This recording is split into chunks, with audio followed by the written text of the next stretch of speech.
Finally. Oh my goodness. We are, I believe we are live. Let me boot up Rocket League. I have had to troubleshoot many things to get to this point. I just hope we're live. That is all I can ask for. Let me see if we are live. Troubleshoot many things. All right. We are live. I'll wait a little bit before really talking for everyone to like tune in and stuff.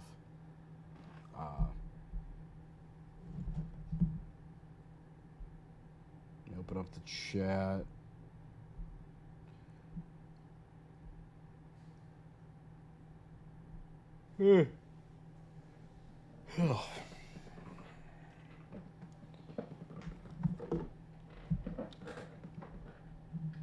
If you're watching a recording of this, just fast forward like a little bit. So we're gonna play some Rocket League. And just chat it up. Hopefully people do, actually join. That is always the hope with these things. I haven't live streamed in, I think, 9 or 10 months. So this is very exciting to do.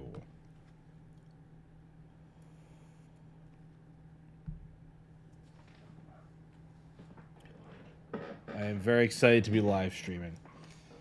And this is the best day to do it because it is 5 years of the channel, which is very exciting. And I'm going to be playing casual, so I don't have to really pay attention. And I'll be able to, like, read everything and stuff. Yeah, I just wanted to say, no one's really in here yet, but if you're watching a recording of this, thank you for 5 years of this channel. To say it changed my, I don't always do this in a community post, but like to say it changed my life would be like that would be an understatement. Like it actually has changed my life.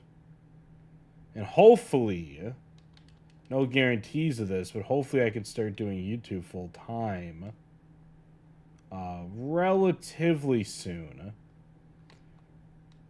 as like a job. I think that would be fun. And I just missed the open net.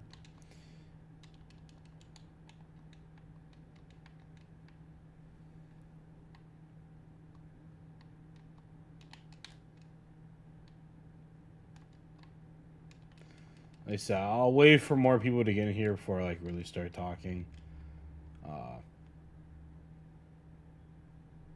They're gonna score, aren't they? No, they're not. I used to live stream a little bit. I don't really do that anymore. Mostly because like I get worried that like people like they click on my channel for video essays.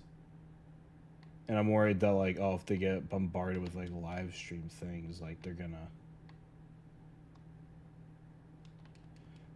not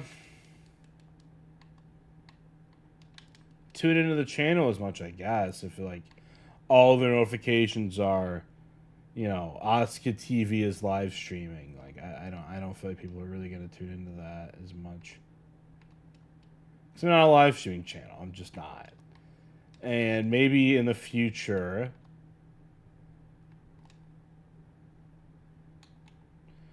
I will be someday, but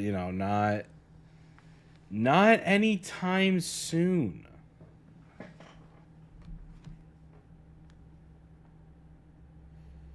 Can I make... Yeah, I'm not going to go for this kickoff.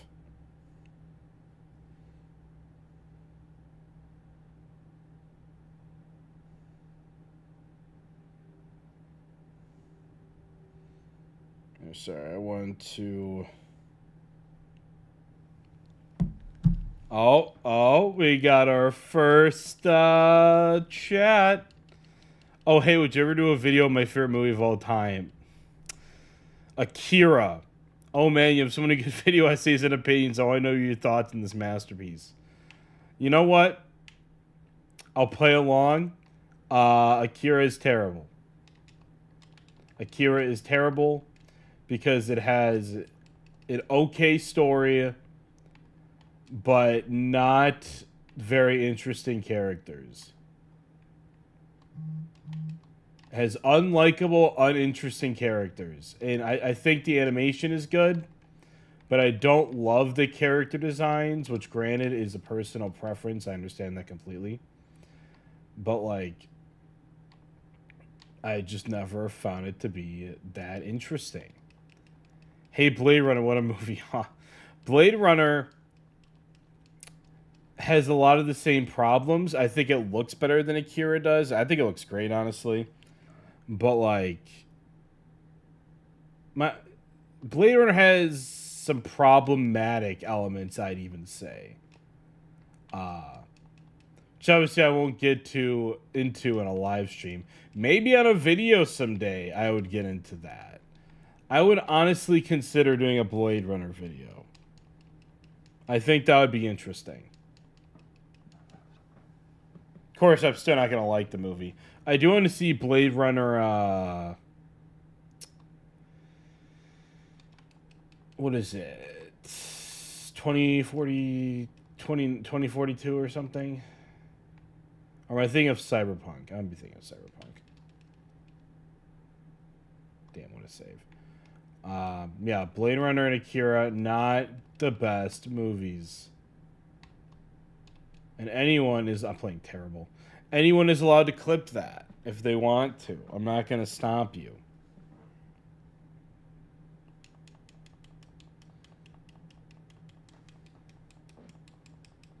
I just think they're not that good. Like, they are all right, I guess. Now, Ghost in the Shell. I can get a little more behind Ghost in the Shell. I don't like it that much, but I can get a little more behind it. Just a little bit. Because despite the scene of them just talking on a boat, which I still don't find to be that interesting, has one of the best openings. I just double jumped. Has one of the best openings in a movie and one of the best endings in a movie. And I think those are the two most important parts to any movie, are the opening scene and the final scene. Which I don't think is really a hot take necessarily. I think most people would probably agree with that, but like, I don't know. I do think it's like it's a nice 7 out of 10 probably. Is only a 5-minute scene. You know? It felt like 30 minutes. It just did. Like, it felt like a 30-minute scene. It felt like half the movie... Oh, I just kind of scored that. It felt like half the movie was them talking on this random boat about philosophical... this, like, common philosophical discussion points. And, like, in theory, I am fine with that, but it's like... I don't know. It's just like...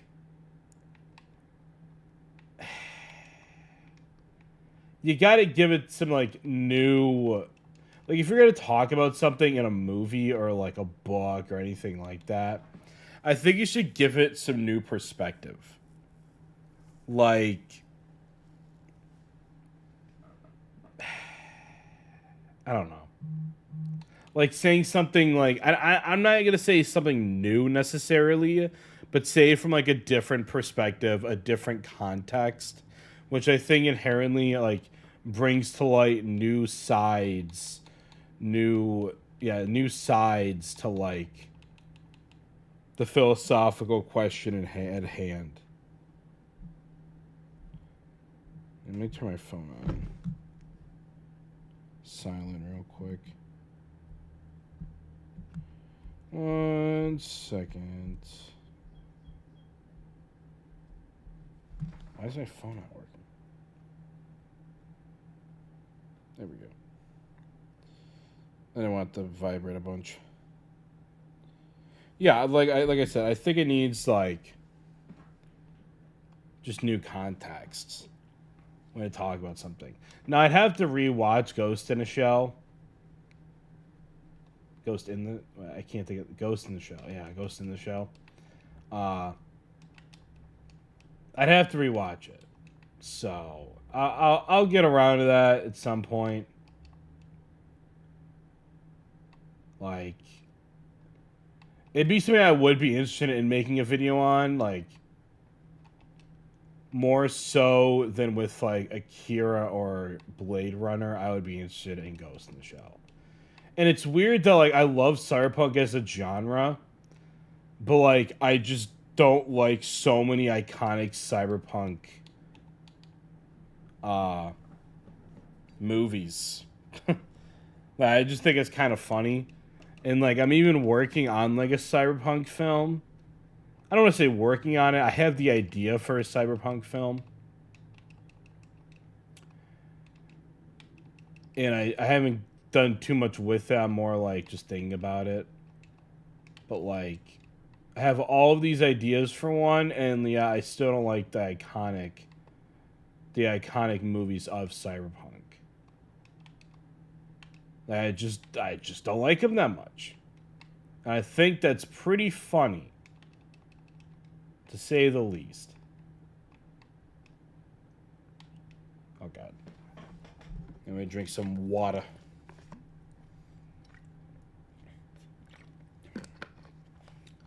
Though I am interested to hear what kind of... I was just about to ask what kind of videos you'd want to see. I saw TV Glow might be up your alley. Yeah, I think I asked my mom if we had HBO Max just to watch that. I know it's on there. Just to watch that movie. I also want to watch Nathan For You, like, as well. But, like, I saw the TV Glow. Like you said, Killer Liquid, I think it'd be a great watch. Like, it's a movie I think I need to see. I think it'd be a very cathartic experience. And certainly one that I would want to make a video on.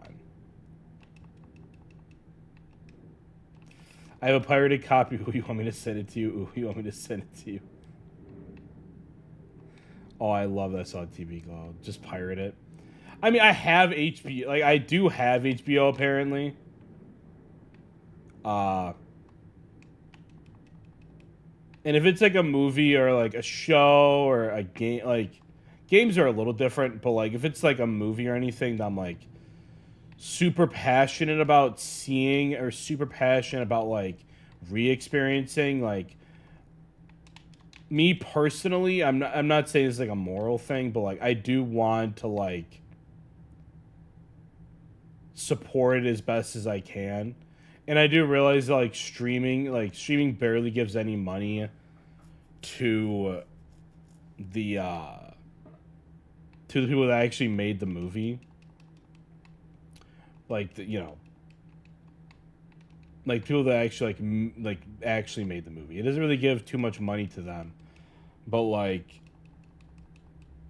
I think at the end of the day, I would still like to do what I can to support them. And obviously, I realize that's like a relatively privileged position to be in, because a lot of people, like, you know, some people just can't afford it. That's why I said it's not like a moral thing necessarily.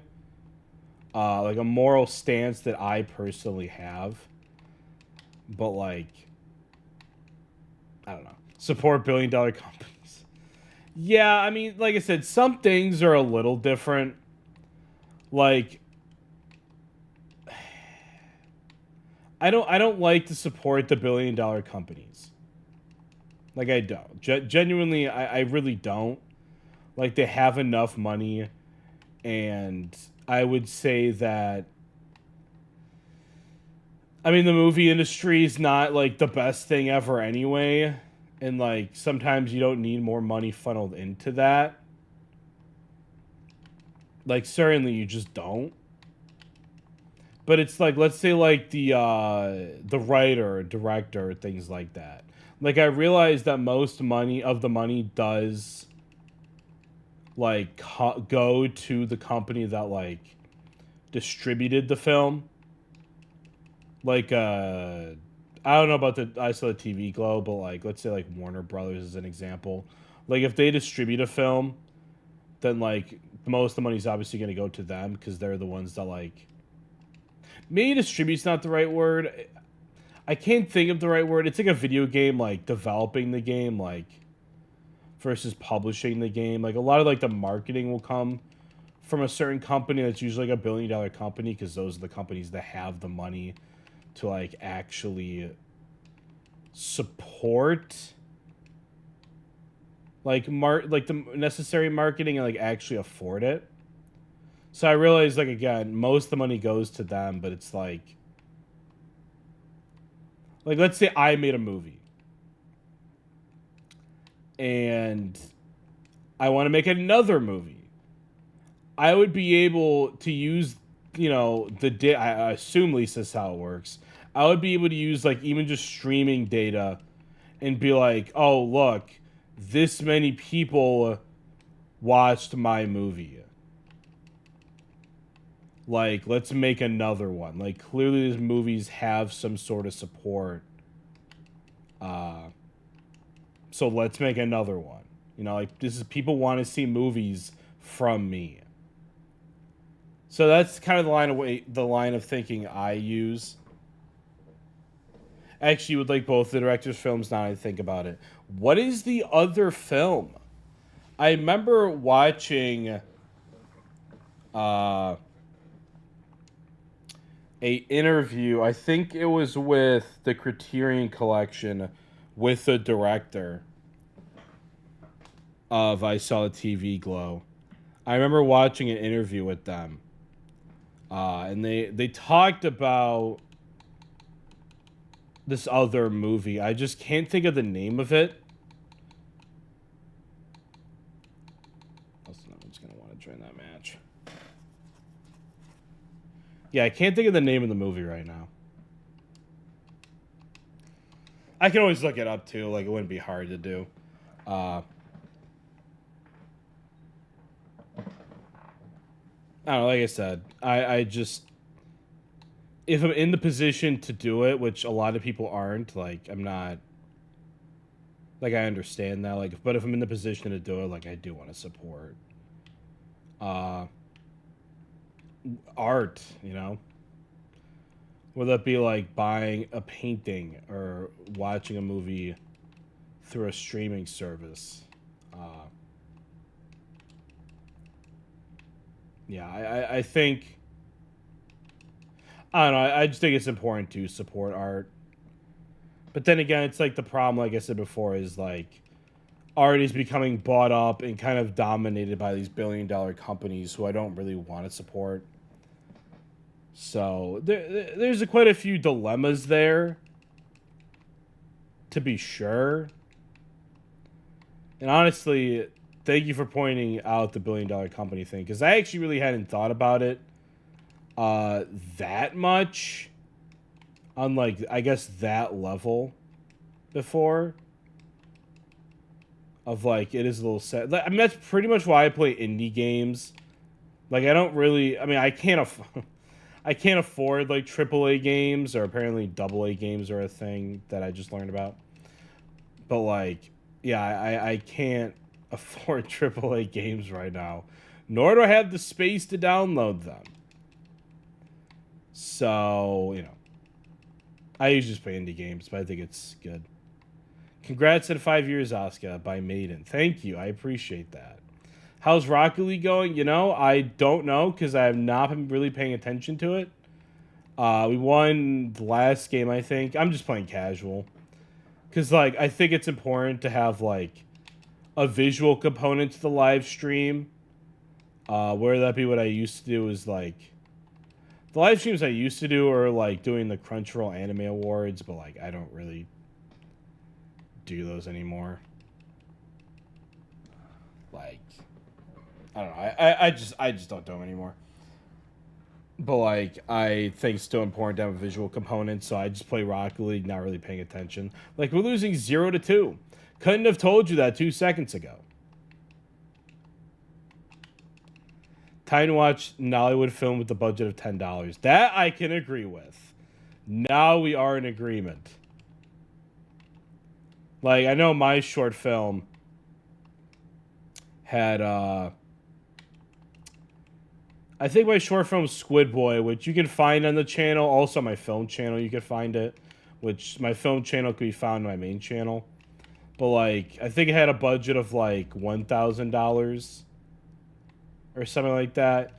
And more than half of that was to go to a single camera lens and then a posable mannequin.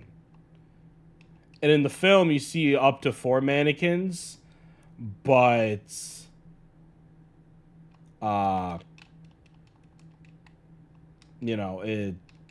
just used one. And I had to, learn how to edit in more mannequins just using one physical one. Which it looks like shit, I'll be honest. But, I'm still proud of that film. And if you haven't seen it, I would recommend you go watch it. It's very good. I think, at least. Man, I don't know if this guy likes my favorite movie, Ghost in the Shell. Anyway, hi. Hello. Ghost in the Shell, like I said before, is a 7 out of 10 at best. Unless I rewatch it and absolutely love it. Yeah, I get that. Yeah, it's a AAA game. They're making them, $90 now.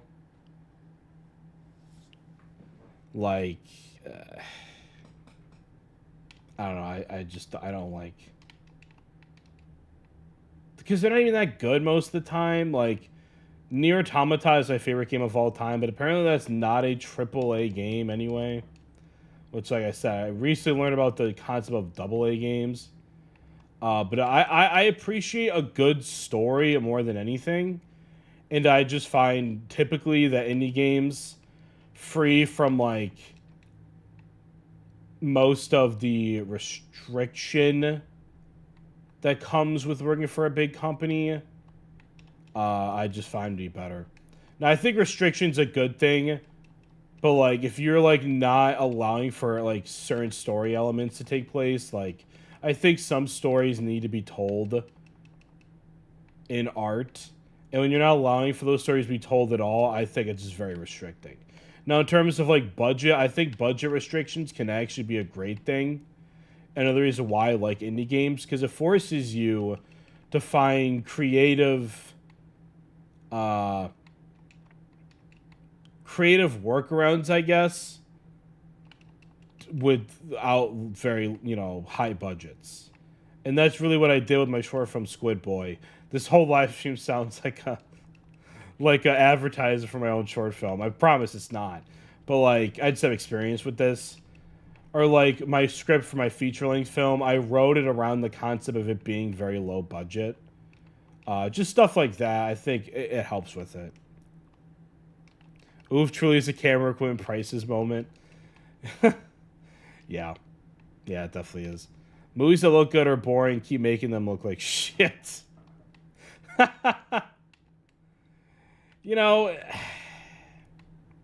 It depends on what you think looks good, because I think when a movie looks conventionally good, I usually don't think it's going to be good.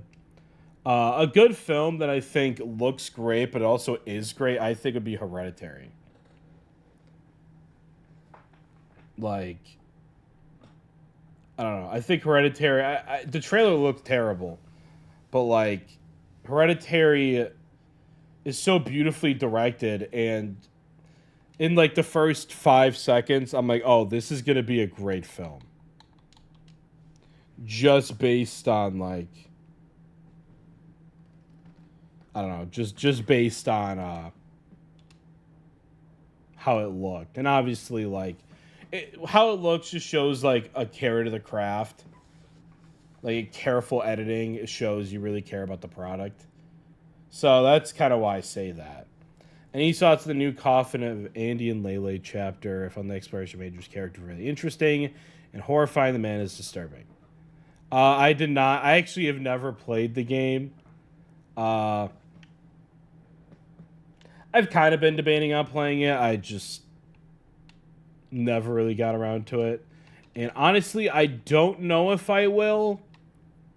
Like, I used to have interest in covering it, but now I'm like, not that I hate the game or anything, but I just, there's like a lot of other games I'm more interested in, I think. Like I found a game recent, like today actually. It was called like Disillusion ST, which apparently is like a sequel to a game called Disillusion. But like Disillusion, like the first one, is like a sequel to, in terms of timeline. So I'm not sure which one to play first, honestly. But like that's a game that I really want to play. And I think it's around the same price as the Coffin game. So I just rather use my money to buy that. Like, I don't know if anyone is in the chat has ever heard of Disillusion ST, but it looks absolutely phenomenal. Reminds me of that Dream Simulator game, which it's drawing comparisons to and like reviews and stuff I saw. It just looks interesting. So that's like a game I really want to play. I need to finish Hello Charlotte. Hello Charlotte is... Yeah, I found it weird. Hello Charlotte, I'm not going to spoil the story or anything, but like I could not get through the first chapter. I couldn't get through it. And part of the reason is I like using controller for literally every game that I can. And not all games support that, I understand that. And Hello Charlotte seems to be one of those games. Now that I'm on chapter 2, like it won't let me use directional stuff for my controller, but it'll let me do like input, like the interact button. I use my controller, so I'm using my keyboard and my controller at the same time. That's how much I prefer to use controller. I'm using both at the same time, just based on like what I can do, like what the game allows for. But like that's part of the reason why I'm gonna roll one with my own teammate. Oh. That's part of the reason why I couldn't get through the first chapter on my own playthrough. But also I found that like it has a lot of like stupid bad endings. I just think they're stupid. Like I think a game should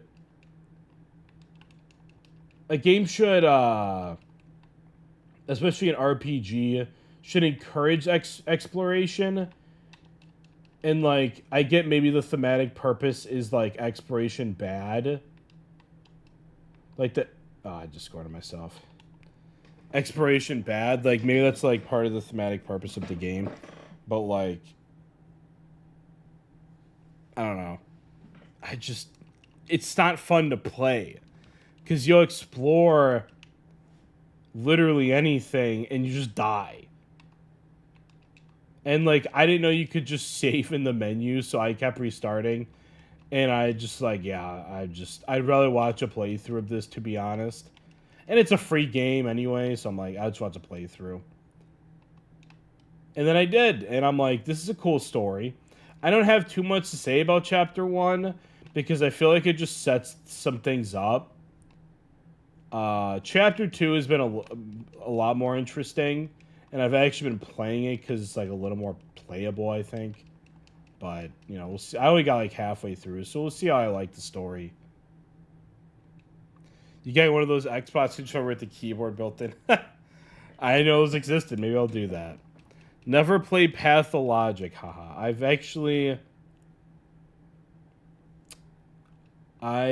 never seen any gameplay of that game, actually. In fact, I think the reason why I know what that is because of that one video essay that has like 12 million views on it, like by H Bomber guy, I think his name is. I don't even know. But I think I watched, or I saw the video on my feed. I don't think I watched any of it. Maybe I did. I have no idea, honestly. But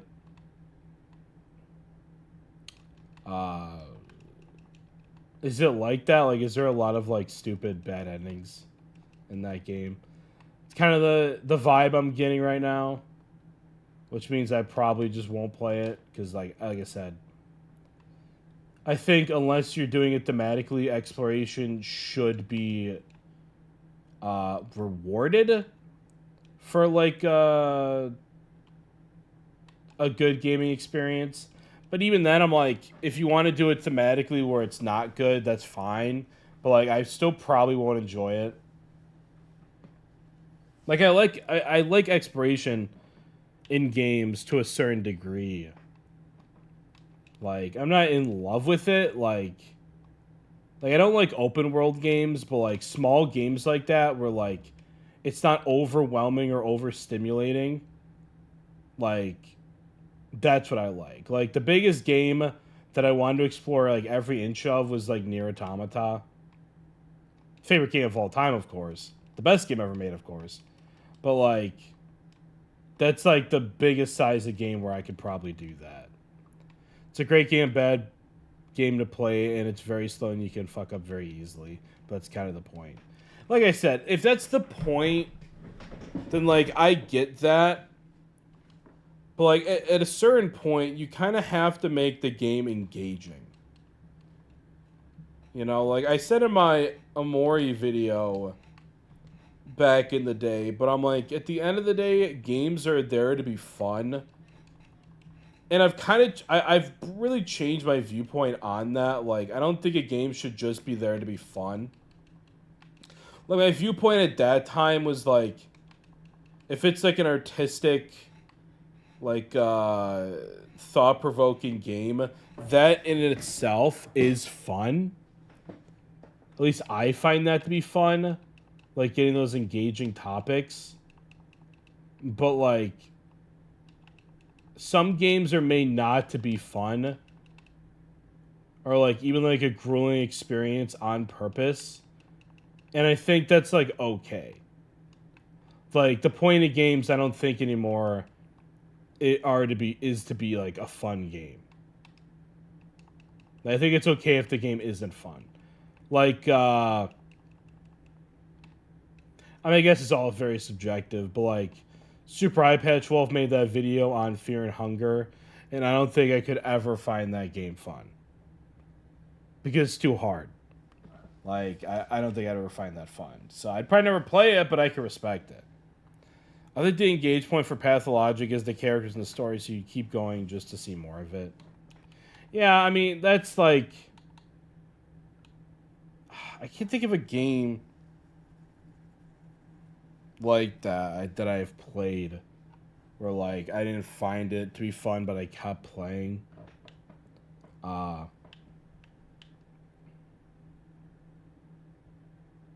mean, maybe Ina, but like I found that game to be so bizarre that it was fun.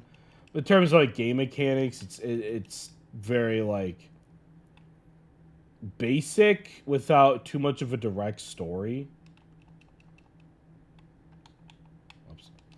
But I just found it to be so thought-provoking that it was fun. So not even Ina, really. Like, I do kind of like the walking simulator games. Like, the game, my most recent video is on, like, basically a walking simulator game. Which I'm not going to say the name, you know, for live stream purposes. But, like, Mouthwashing 2 is a walking simulator without real choices.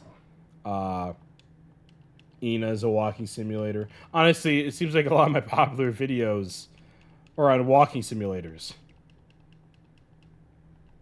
So that's something to be observed. I could wish I could play Fear and Hunger. My ass cannot get through that. Yeah, I just couldn't do it. Like, it's just too much for me. Like, I don't like when games are, like, super difficult. You could try Termia. It's like, really? Or Termina. That's the second, that's like the sequel, right? I don't know if it's like a direct sequel. It probably isn't a direct sequel, but, like, I do know that, I have seen that on Steam, so. If it's easier to get into, maybe I'd get into that. Just because I haven't seen a video on, like, directly on the second game. So it could be worth making a video on. Also, I feel like you get demonetized all hell if I made a video on it. What's my most recent video? Like, I was already skirting the line a little bit, you know? Of, like, demonetization for the video. Not that I would I don't really care about the money in terms of demonetization. But the way that YouTube works, like, it's not going to push the video. If it gets demonetized, you are not getting the video pushed out at all. And, like, I make my videos mostly for myself, but it's like, I still want people to view them. Like, I don't want no one to just view the video, so it's like, I don't want it to get demonetized. It makes references to stuff in the first game, but it's years into the future. Okay. So is it like a similar world? Or is it like just a little more futuristic?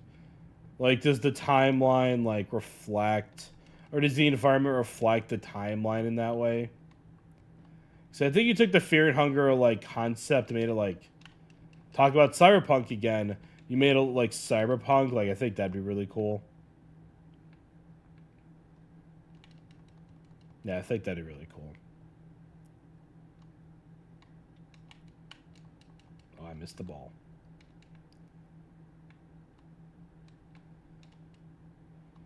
And they're cheap games, too. Like, it's the beautiful thing about indie games. Sort of like World War II area new characters. Okay. See, that actually sounds really cool. I will definitely check that out. I didn't know the second one was easier to get into for one, but I didn't know it was like a little bit of a different time period. I don't think Super Eye Patch Wolf covered the second one, mostly because I don't even think it was out then. Or maybe it was like just out as he was like making the video. That could be a possibility too, but like. Also, sometimes when you make a video and it has like more than one game, like you want to cover each game individually as its own video. Like I did that with the Milk games. Now with Hello Charlotte, I'm probably gonna do like, I mean not probably, I'm gonna do it all in one video, like all 3 games. But with the Milk games, I'm like, they each deserve, like the first one deserves its own video. And I played the first one mainly to play the second one. Because that's the one I found first. I'm like, this looks more interesting than the first one. I actually liked the first one more, though, after I played it. Probably. Like, just a little bit more. But, like, I think it's just a little more bizarre than the second game. Like, I think the second game does a good job of explaining a lot of this stuff. So I don't know. I just like the first one more, by a little bit. But they're both like top 20 games for me of all time. It's been out for a year, but the mechanics you know from 1 don't really carry over to 2. Some do, but it's not a 1-to-1. Okay. No, that makes sense. I thought it came out. I thought it came out relatively recently. I might be misremembering though.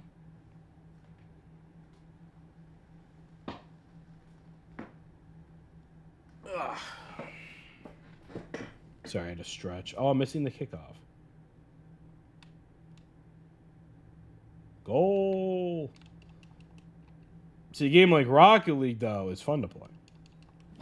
Not much of a story, though. A game I appreciate that's really, really fun to play and has a story is Super Smash Brothers. Like, it's probably the most fun game for me to play. It's also the game I'm the best at. Like, I'm, like, really good at Super Smash Brothers. But, like, it's also, like, my most fun game to play. But the story itself is just, like, very underneath the surface, but, like, it's very... I mean, it's just a profound story, I would say.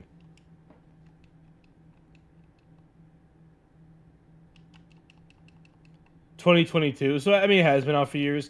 I thought it was, like, 2023, 2024 that it came out. But it goes to show that, like, you can make a game that doesn't get as much traction as you might expect. Or as you might have want. But then, like, some random YouTuber on the internet makes a video essay on it, and it's like, yeah, we just got pretty popular all of a sudden. I forgot I made a goal.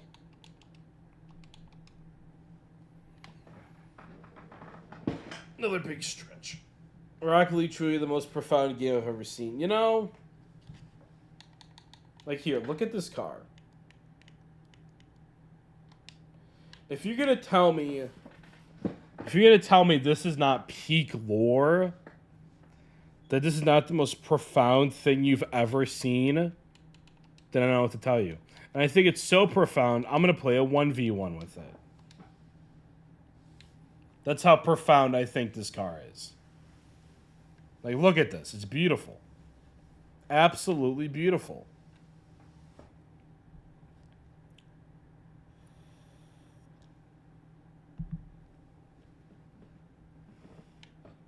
Look at that. It has an owl on it. What more could you really ask for, you know? In terms of story, in terms of lore.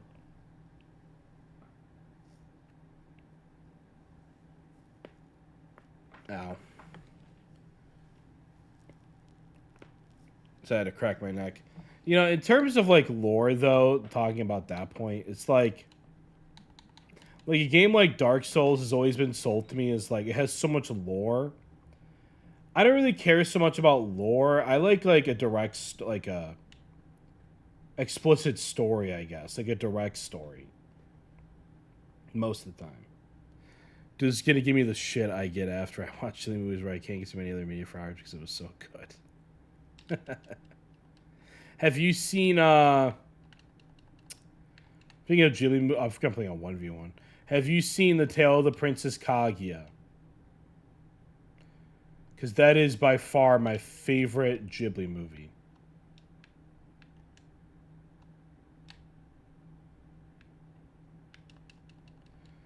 Like, I just missed. Tale of Princess Kaguya, I saw it in theaters. Not when it came out, but it was like a rerun. Like, they do the Ghibli Fests or whatever. At least in the US they do. I don't know if they do in other places. You haven't seen it. I would recommend you see it immediately. Like, I like Ghibli movies. Like, I haven't seen that many. I saw Spirited Away. I honestly thought it was okay. I didn't love Spirited Away. I saw Princess Mononoke. That was like an 8 out of 10. That was really good. Especially because, like, I'm a very environmental person. So I thought that was a great message, great movie, great delivery of that message. I saw the second half of Kiki's Delivery Service. Funnily enough, I watched it while in the psych ward. That was an interesting experience. I also saw in the psych ward, I saw part of Howl's Moving Castle. I think it was like those two people were watching. But Tale of the Princess Kaguya, not made by Miyazaki. Made by the other guy, I can't think of his name. The one who made Grave of the Fireflies. I just missed. Made by him. And I literally, after the movie ended, I went on the floor of the movie theater. It was an empty movie theater, so I'm not like, I was with my buddy. I promise I'm not weird, but like I collapsed on the ground in shock of the ending. And I was just like, oh my god. That was one of the greatest things I've ever seen.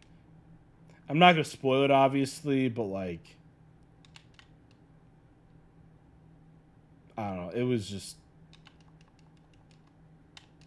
it's just a beautiful story. Beautiful, probably the best animated movie I've ever seen.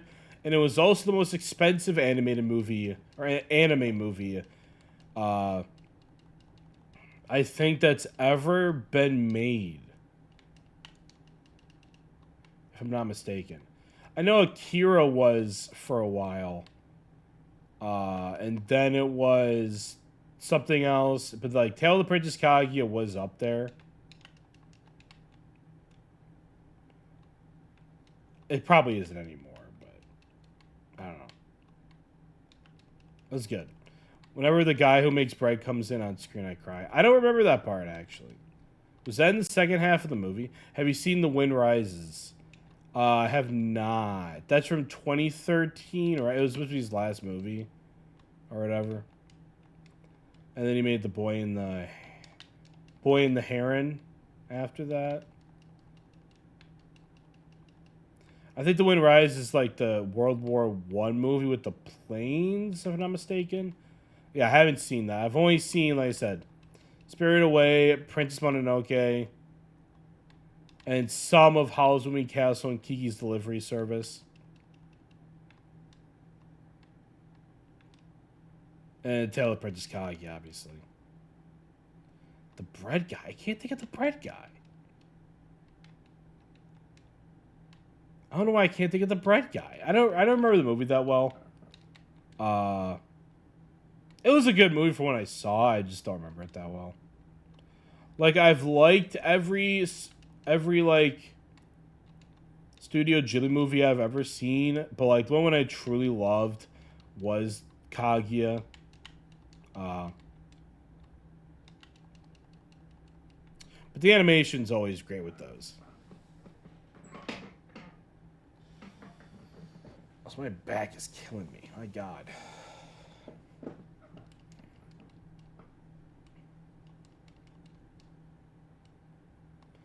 Whisper Hard the writer movie like Kiki is the artist general movie.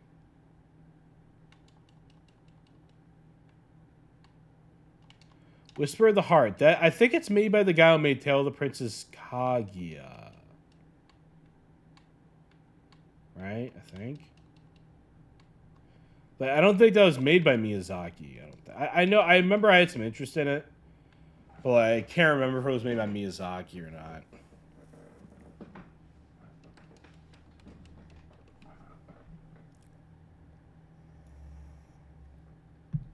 Let me lock into this 1v1. You'll see my real skills.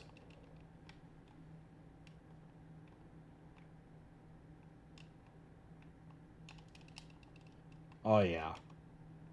That's real skill, all right.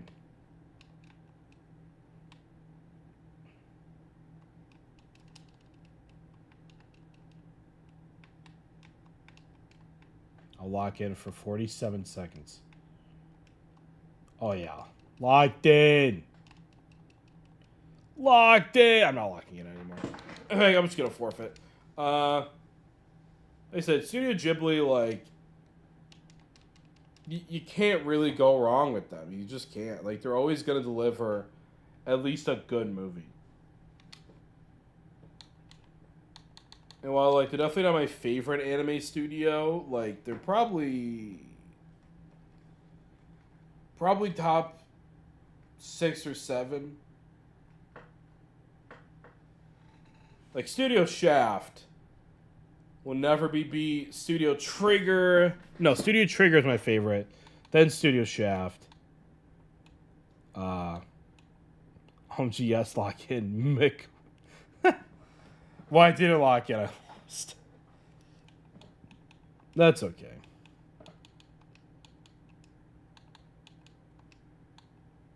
No, I'm just going. Honestly, I'm just going to go into free play.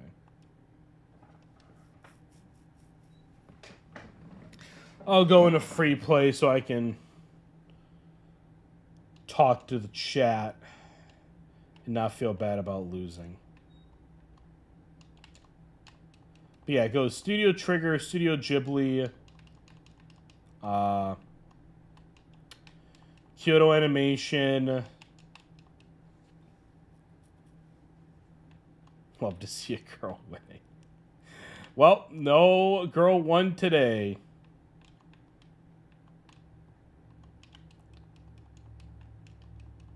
Oh, I didn't mean to score.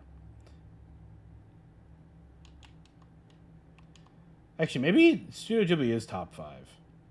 I don't know. I like A1 Pictures a lot. Like I just do. Like, Sword Art Online, I don't care what anyone says. It's a favorite anime of mine. Solo Leveling was really good. Did they make Your Lie in April? I'm almost certain they made Your Lie in April. Like, they made A1 Pictures, that studio that'll make like a really good thing every once in a while. People do say they ruined Darling in the Franxx. I don't think they ruined Darling in the Franxx. I just think that was like, if anything, it was probably more. I mean, I don't know like the history behind it, but like that was probably more Studio Trigger that ruined Darling in the Franxx. Darling in the Franxx is one of those anime I just can't rank. Like, my friends know I rank everything, but like, I can't rank that one. Hello, Joshua. How are you doing today? You doing good? We doing great?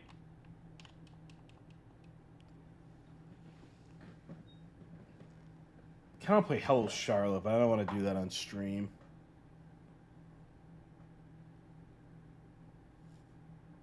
Yeah, I always say I'm going to stream more, but like I said at the beginning of the stream, like, I don't really think it's a good idea. But I find streams to be fun, so maybe I don't know. Maybe last time I said I was gonna stream more, I didn't stream for 9 months.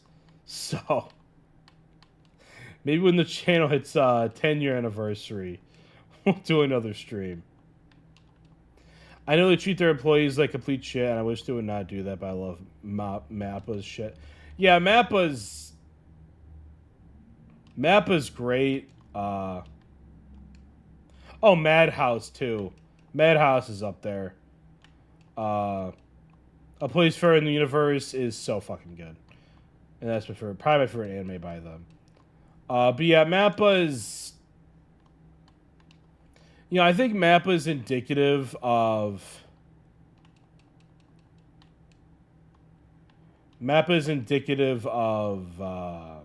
a greater animation problem. Or anime problem. Where, like, the scheduling is so bad they have to overwork... They don't have to. But, like, they just overwork their workers.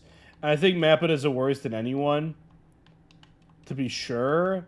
But, like, a lot of anime studios do that. And I just don't support that, so. Makes, I thought I was gonna get kicked off Campus House, but it turns I am not. Well, I hope that works out for you. I sincerely do. I actually just got... I applied to my master's degree, and actually today I found out I didn't get in, so not even close to the same thing, but like, in terms of like university, I am also having some problems as well. But I do hope you get that figured out. Oh, I just scored that?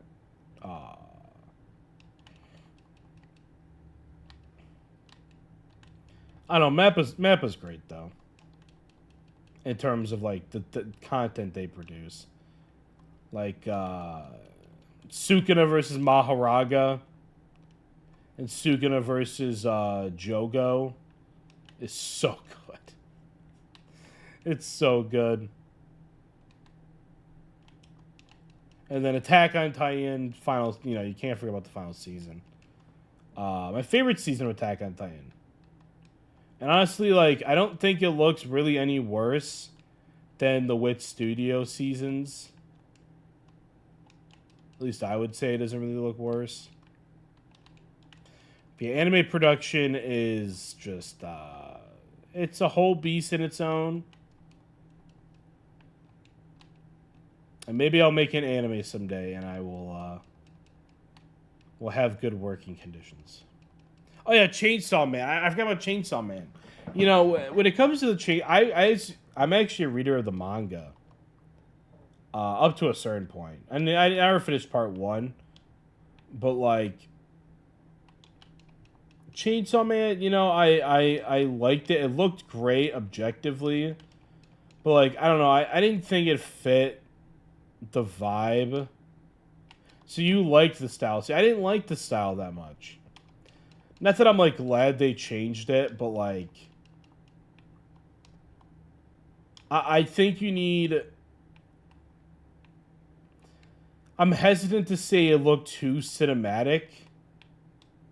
Because that's kind of like, not even is that kind of a stupid argument, but it doesn't really like have any substance to it as an argument.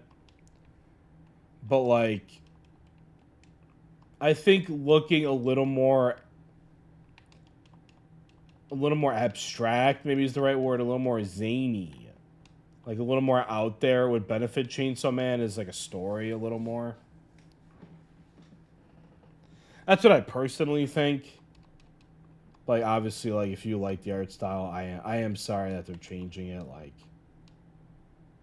I don't even think I made it past episode. I made a video on it, and then I didn't watch it. So I think I made it to, like, episode 4 of the anime. But, like, in terms of the manga, I got past... Where did I stop? Probably, like, past volume 6 or 7 I stopped. Like, the new movie, I've seen everything that's going to be in the movie. Like, all of that stuff. But, like, aside from that, I can't really remember everything I've seen with that manga. So. Great manga, though. I mean, it's... Fujimoto is a great storyteller. And I think I, like, look back... I didn't watch the movie, I saw the manga. But I think it's probably my favorite work by him. But I've always been interested in Fire Punch, too. Like, Fire Punch seems so fucking good. And I really want to watch... or read it, but, like... 5 years. Reverse Psychosis was a little over 5 years ago. Interesting. Yeah, I mean... Mine...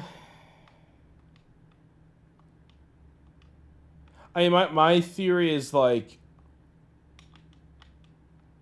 The, like, there's a... What's the word? Before the prodrome phase... Like, when it comes to psychosis, like... At least, like, schizophrenia... Like, I believe there is a lot of lead up to that, more so than, like, I guess a lot of people think. But, like, in terms of, like, actual, like, really psychotic symptoms, like, I think my first, what you consider an episode was... More than 5 years ago. Which is kind of crazy to say. But I first started having, like real psychotic symptoms, like, 2018, I would say. Aside from, like, stuff I had as a kid, but I don't know if they would consider those psychotic symptoms. Maybe, like, prodrome phase symptoms, but not, like, full-blown psychotic symptoms. Yeah, probably, like, 2018. Which is kind of crazy to think about, honestly. I recommend Fire Punch. It's a trip to read in one sitting. How long is it? You read it in one sitting? Actually, I only think it's like 80 chapters, so I mean...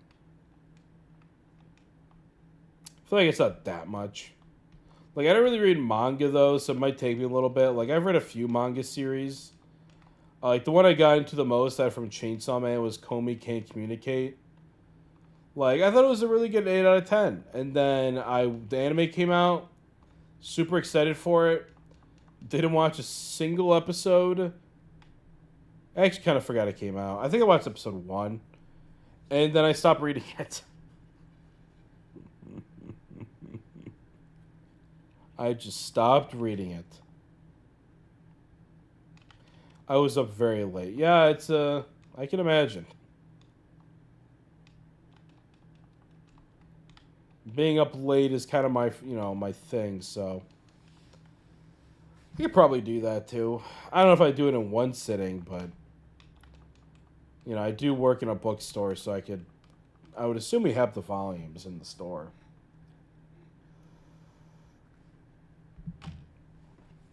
Let me get some water.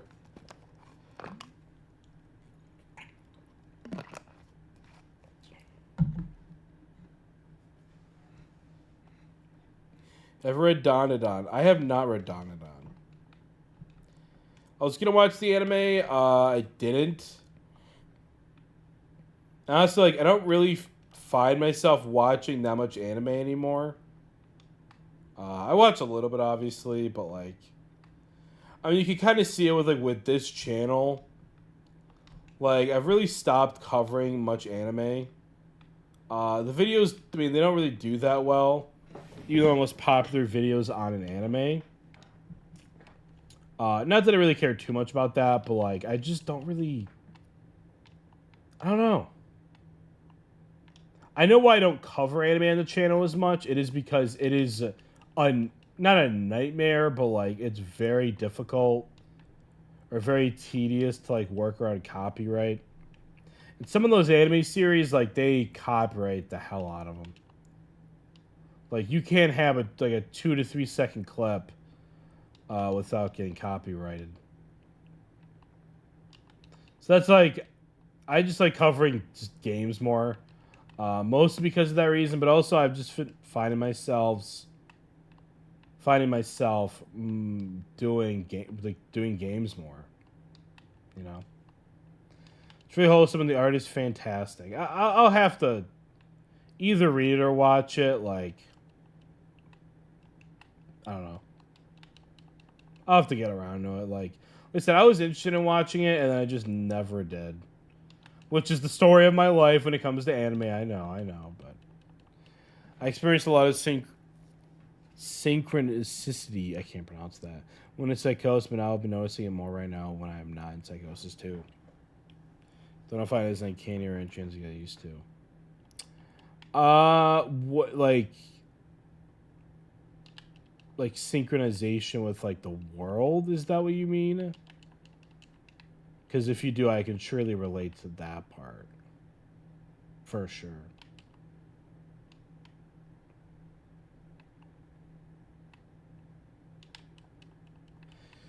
And either good anime or manga should cover on the channel, though, because, like I said, I don't really watch anime or manga, but, as much as I used to, but, I would like to cover it a little more.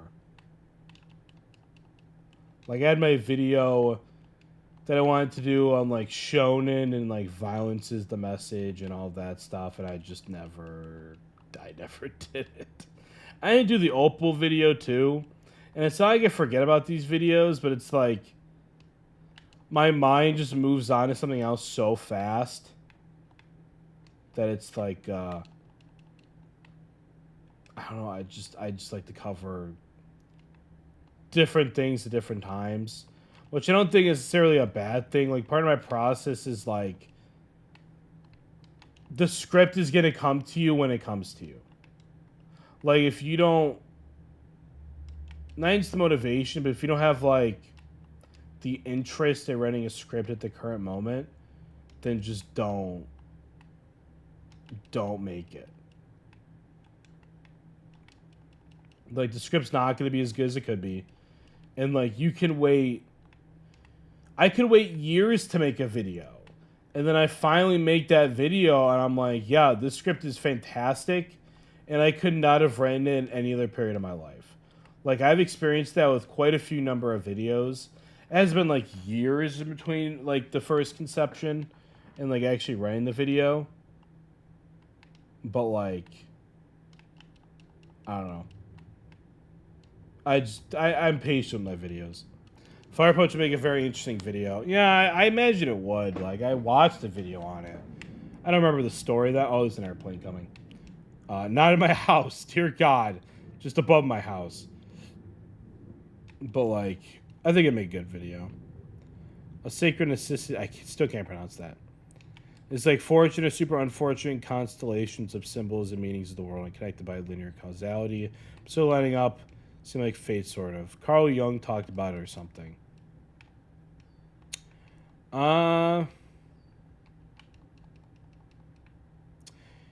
Yeah, I do experience that. So I can definitely relate to that. Like part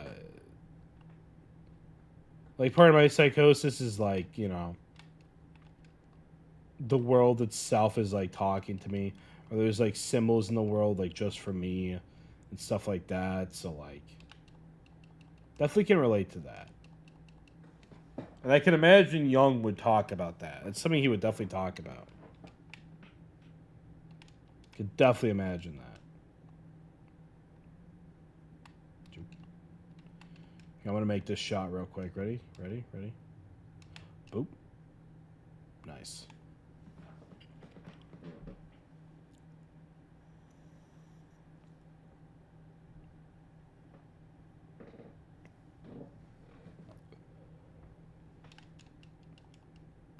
Yeah, I think with psychosis too, it's like, you know, for me at least, I think I've talked about this in my videos, but like, I don't really have like psychotic breaks. Like, I have manic episodes as part of like the schizoaffective bipolar side of it. But like, in terms of like actual psychotic breaks, like, I don't really have those. It's more so like my psychosis is turned on 100% of the time. Like, it never really stops. But I feel like maybe because it doesn't stop, or maybe just like whatever the reason is, like, I don't experience it as intensely as I know a lot of people do. Which can be a, you know, obviously it's a good thing, but also can be a bad thing. In ways I think I've gotten into videos before, but like probably will in the future. But like I won't get into that now. But like, I don't know, it's never like turned off, but it's also a little less intense, if that makes sense. Oh, nice shot. So in some ways I'm kind of lucky, but in other ways I'm like, you know, not quite as lucky.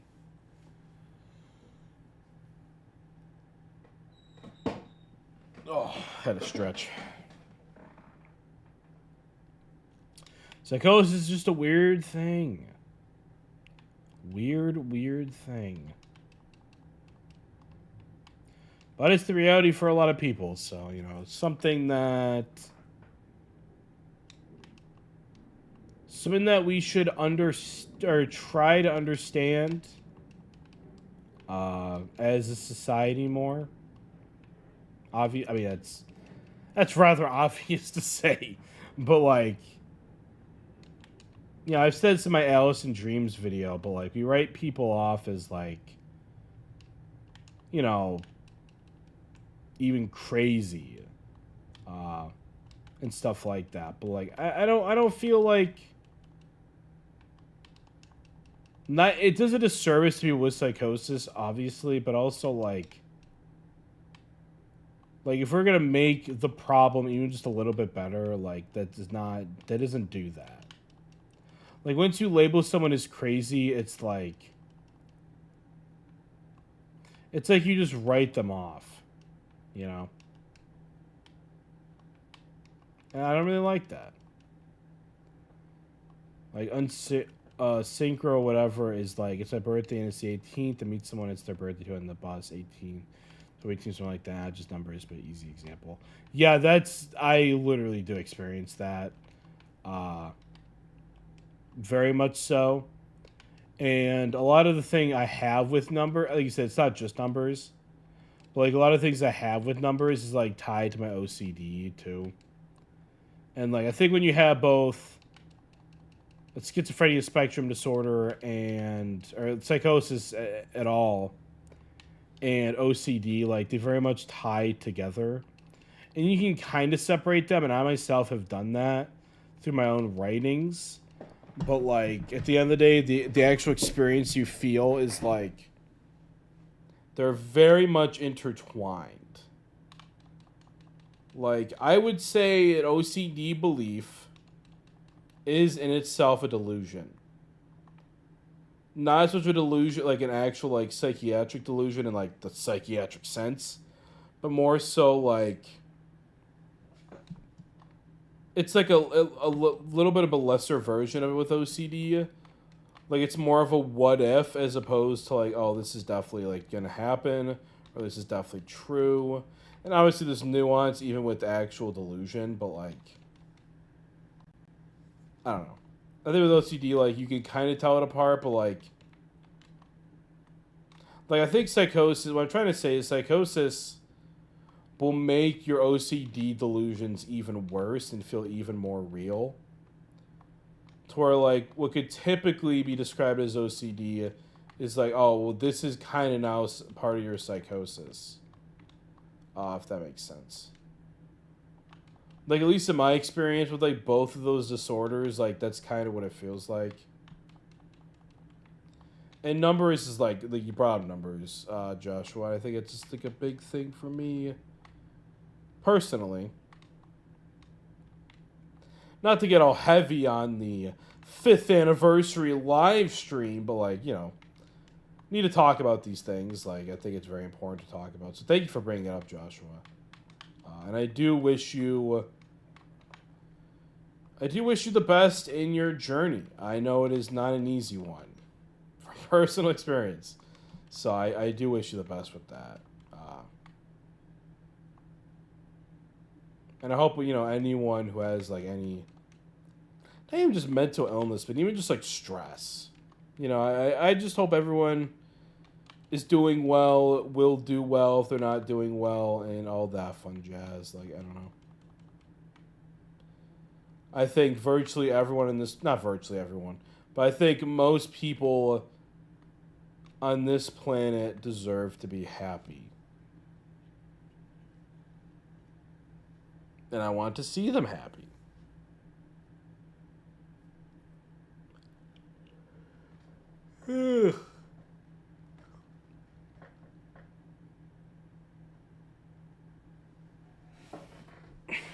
Crazy Saint...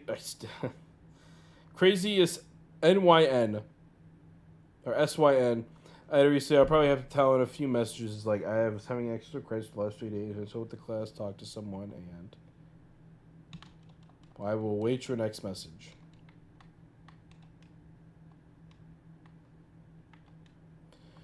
He was having extra credits too. We hugged and we talked about cosmic balance and alignment. Then it turned out I showed up to me, and by pure fortune, because I didn't have class that day.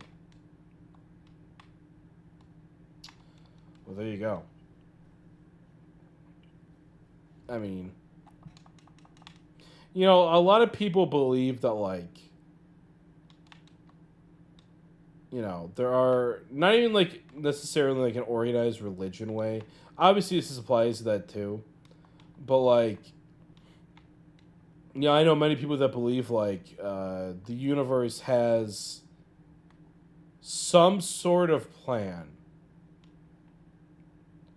This is making me think I need to look into some things. There's really nothing wrong with looking into things. Like, not to say you have any,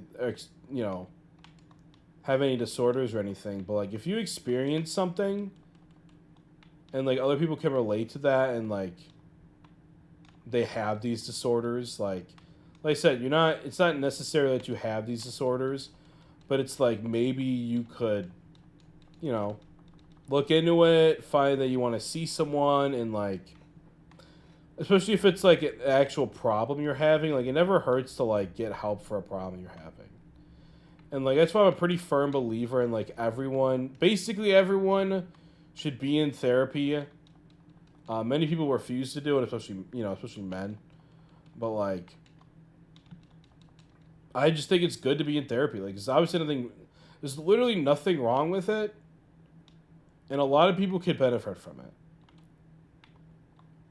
And even those, like, I used to take, like, those online, like, free tests that, like, oh, it's like, oh, do I have this disorder or whatever?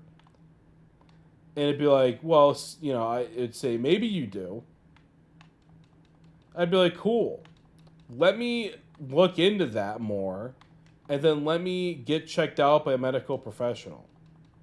So, like, a lot of people, like, I think a lot of people don't like those tests, but it's like, it's a good starting point to where it's like, hey, maybe I have this or that problem.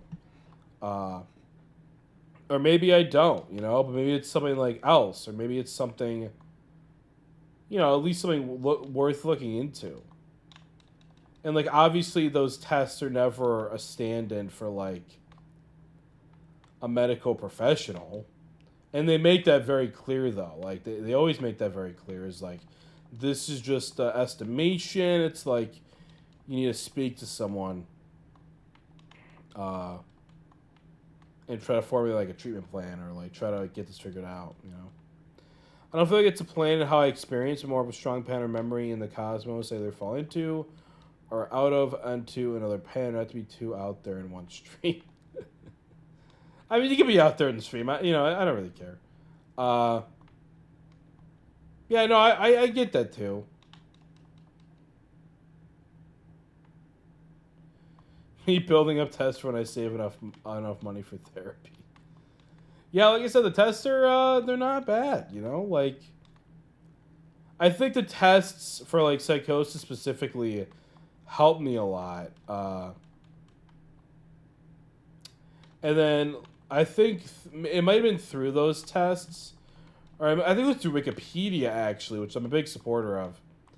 But, like, I learned about self-disorder, which I've talked about in many a video. Firstly, my milk outside a bag of milk video. I talk about self-disorder. And, like, I found that to be illuminating. I'm like, oh, this is literally not just what I am experiencing, but, like, this is what I've always experienced, even as a child. So it's like stuff like that, like, looking into it is like, you don't, like, there's a fine line there too, to where, like, you don't want to self-diagnose, but you also don't want to ignore the problem or anything like that. And, like, at the end of the day, like, you know your mind better than anyone else. And, like, while you don't know the human mind better than anyone else, like, obviously a medical professional knows the general human mind better than you do. But, like, at the same time, it's like, you know your own thoughts more than anyone ever will.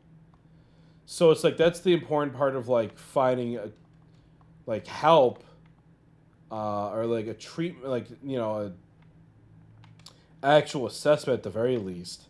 Is, like, you combine the expertise of the general mind of a physician with the expertise of your own thoughts and your own mind, you know, with yourself. You combine those two things, and it's like, oh, okay, like, we have some kind of diagnosis, some kind of solution here, or, like, maybe there is no diagnosis, but it's like, oh, these are some things you can do to, like, help yourself and help your life and help your experiences, you know. Me building up tests when I save up enough money for therapy. Yeah, therapy can be so fucking expensive.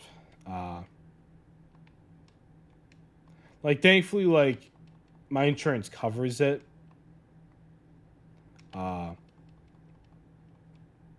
I am very grateful for that. But, like, obviously I realize, like, not everyone even has insurance, but, like, even if they do, like, their insurance isn't going to cover it, which, like, I ain't going on a whole rant about insurance companies, which I don't really want to do, but I could, you know, so, like, they're just not the best. And I think mental health should be treated as seriously as physical health. I don't know. My mystical Buddhist therapist at campus, so understanding, cool, and good. LOL. That's good. That's good. I know when I was in college, I wanted to see a therapist, and I don't think I ever did. It was after college that I started doing therapy. I mean, at the time, I was like, oh, I'm depressed. Like, I've always really been kind of depressed and stuff like that. So I was like, I gotta improve my quality of life a little bit. Like, let's go to therapy. And then I never did, and then I finally did after college. And after a while, after a couple, like 2 years of it, they're like, oh, LOL, you're not really depressed. You just have schizophrenia. And you're just bipolar. And have OCD. And generalized anxiety disorder. And stuff like that. So, maybe you have tendencies of a personality disorder. Stuff like that, Which, like, obviously nothing wrong with that. I just find it kind of funny that it's like, that you could be in a position to where, like, you just like, oh, and I don't want to say just depressed, because depression itself can be so debilitating. Like, I know that for a fact. I've been there. And it's all about, like, I won't say certain diagnoses are, like, necessarily worse than others. It's more like the severity of each diagnosis that you have and stuff like that. So when I say it's like, oh, it's just depression, I'm not meaning, like, undermine or anything. But, like, you could be in a position, I find it kind of funny, you could be in a position that, like, you don't understand at all, like, the problems you're facing, you don't understand they're even problems. It's like, oh, I think the crouton in my mini fridge is my offspring. And at the time, like, there's quite literally, and I want to emphasize this, there is quite literally nothing wrong with that. Like, that line of thinking, at the time, I was like, yeah, this is completely normal. There is nothing wrong with that line of thinking. This is the most normal thing ever. I'm just a little depressed. Like, that's, like, the nature of, like, a lot of disorders, but especially psychosis is, like, I forgot the exact term for it, but it's when you have an illness but don't believe you do. Maybe even if you're told you do. Not maybe, it's, like, that's part of it, too, but, like, obviously at the time, no one told me I had I didn't have a diagnosis or anything. Even for depression, I didn't have a diagnosis. But, like, it's just funny that, like, it's kind of weird that, like, you can have all these problems and not think they're problems at all. It's just the most normal thing ever, Well, I think as a kid, I had unspecified depression and unspecified anxiety. Just based on, like, everything I told my doctors and stuff, but, like actually, like, primary care doctors. Could be wrong about that, though. I don't know. And then, of course, that turned into, I believe it's generalized anxiety. I don't even know at this point, but, like,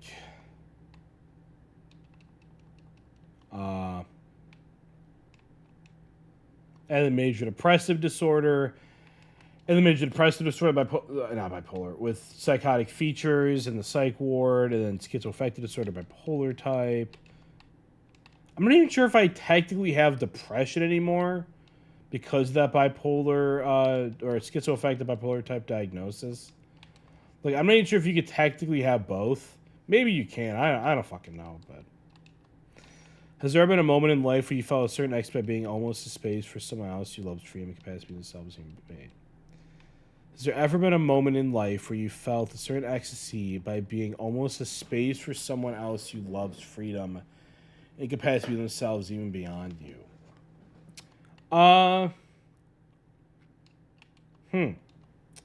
Interesting question. I don't think that I personally have felt that specific feeling of ecstasy. I mean, I don't generally feel like feelings of ecstasy or like pure joy or like excitement or anything. Like I don't really feel that almost any of the time. And when I do, it's during a manic episode because of course it is. Uh, and in those moments, like my main feeling of ecstasy is like very religious based. Of like, well, I am God, and I am like immortal, invincible, omnipotent, whatever. Like the universe, I am the universe, and therefore the universe corresponds with me. That is like the main thing I get out of that like ecstasy feeling, being manic. Not to say your feeling is like mania that you're describing, but like I guess my grander point is like if I feel ecstasy or pure joy or anything like that, I am almost certainly manic. And aside from that, I'm like I just don't really feel very much happiness at all, which is okay. Like I'm coming to terms with that, and like I think coming to terms with that has actually unlocked a little more happiness for me. To allow myself to like feel those things, because for a long time it's like it wasn't necessary that I felt like I didn't deserve to feel those things, but it was. I mean, sometimes I do, but it was more so like I knew I couldn't or I thought I couldn't. So therefore, if I actually did, I was like self-sabotaging it and be like, well, this isn't actually happiness. This is something else. Like you don't feel happiness. Like I don't have the capacity to feel happiness. But like I've come to realize that I do. And like it's okay to not feel happy most of the time, but it's also okay that I do feel happy sometimes. Not a lot of the time. But I've come to terms with that emotion. You know? And I think that's a good thing. Also, I'm almost out of water.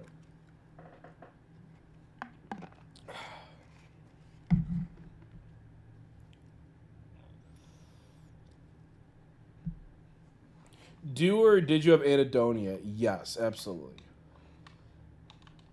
Like like I said, I rarely experience things like joy. Uh, I'm rather devoid of it, honestly. But like, yes, I definitely, most definitely, still experience, and have kind of always experienced anhedonia, at least to some degree. Different points in my life, I've experienced that. In like, there was like a 3 to 4 year period where like I actually felt pretty joyful most of the time. And that was pretty generally like the high school time. Not that my life was like structurally better back then, but it was more so like I just felt happy. Uh, which I did write about in my feature length film America Dreamin', which is I'm hopefully making it next summer. Like actually like producing it and like directing it and stuff. But like part of the like one of the scenes in that movie is like, you know, it's a little spoiler alert, but it's like, you know, you weren't born when your body was born, and like, you know, you've always like you were never like truly alive and stuff like that, and it's like that 4 year period you like came down from heaven and like you were like truly alive. So yeah, during that 4 year period, 3 to 4 year period, it was like, yeah, I don't really experience anhedonia right now. And looking back on it, that might have been a very, very, very, very long hypomanic episode, but like, I probably wasn't because it's like a really long time to have a manic episode, but like, it's very possible. Like, certainly it's possible. At least I would imagine it would be.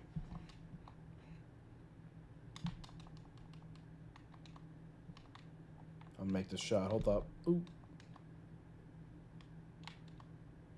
Bada boom. I didn't make the shot. That's okay.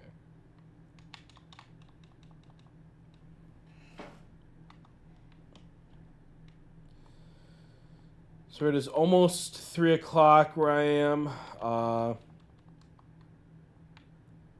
going to wrap up the stream in probably 10 minutes. So if anyone has any final questions, comments, concerns, I guess now would be the time to ask them, or anything honestly that you want to say is now is the time to do that. So I do have some work I have to get done. I'm also getting a haircut, so that's exciting. I was actually supposed to do that at 3 o'clock, so I'm a little late to that, but yes, I am getting a haircut today. Very exciting. On my 5-year YouTube channel anniversary, I'm getting a fresh cut, and I'm hosting a party. Well, I guess this is that party.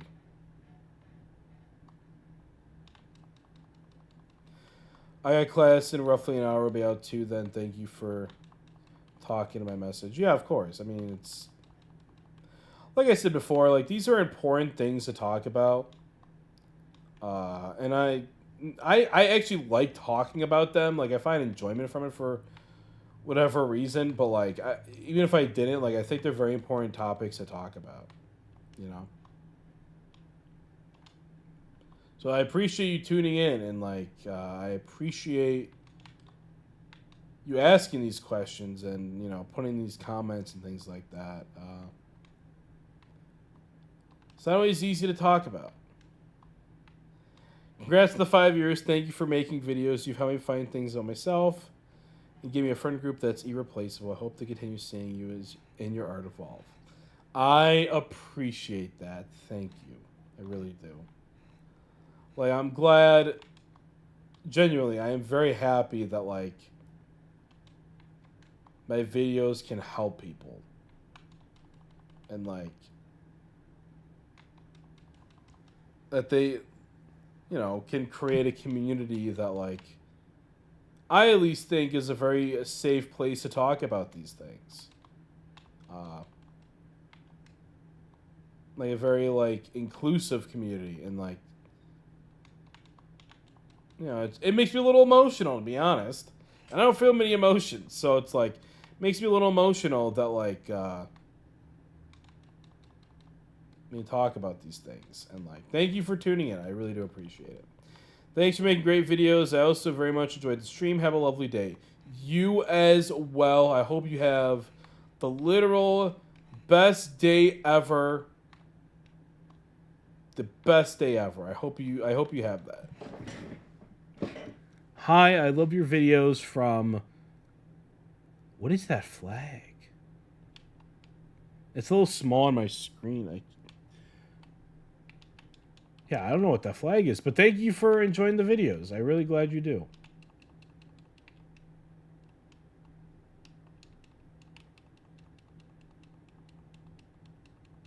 I think it's a flag. I'm actually not sure. Ooh, nice shot. But if it is a flag and you're watching from a different country, I do appreciate that. I'm very happy to have a very diverse audience. In terms of a lot of things, diversity in a lot of ways, but part of that is different countries and audiences and stuff. I always appreciated that. I always thought it was really cool that people from other countries tune in and care about what I have to say. And I think what I have to say is also very universal. So it's not I find that to be surprising, but I always just thought it was cool for whatever reason, So thank you for watching the videos, and thank you for tuning into the live stream. I really appreciate it.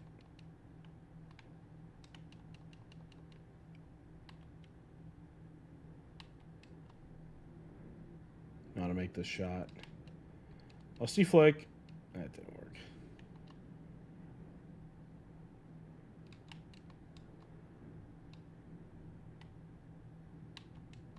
Does anyone else have any important things they want to say?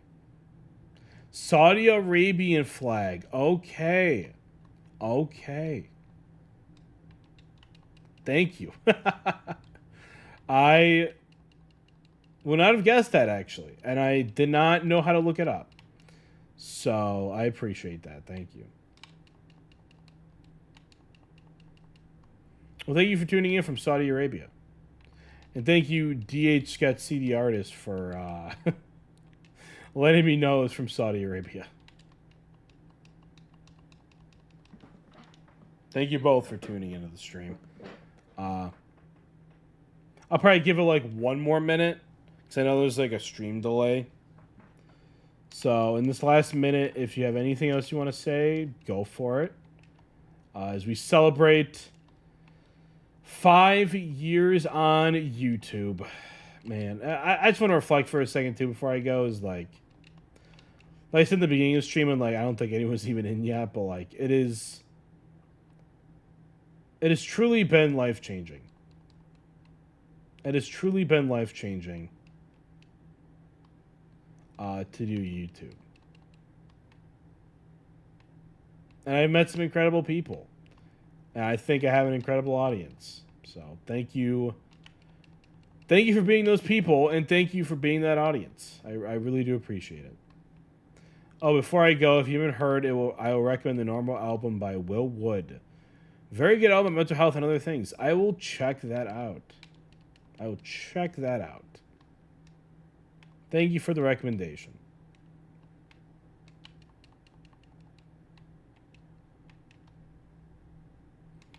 Yes, 5 years. I mean, I remember me and my friend, he has a channel on YouTube, Visions. I think it's just Visions now. He was like, I never even thought about starting a YouTube channel, and he was like, this would be cool. And it was during the pandemic, and he's like, I think this would be a cool idea. And I was like, you know what? I don't know why I haven't thought of this before. Let's start a YouTube channel. You know, let's like both start our own YouTube channels. His is more like just like gaming content. Mine's more like talking about games. His is more playing them.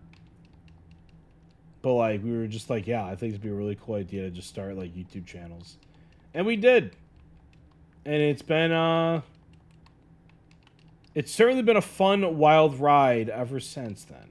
So, but honestly, it's one of the best decisions I have ever made. And I'm very happy for it. So, love your content and voice. Keep up the great work.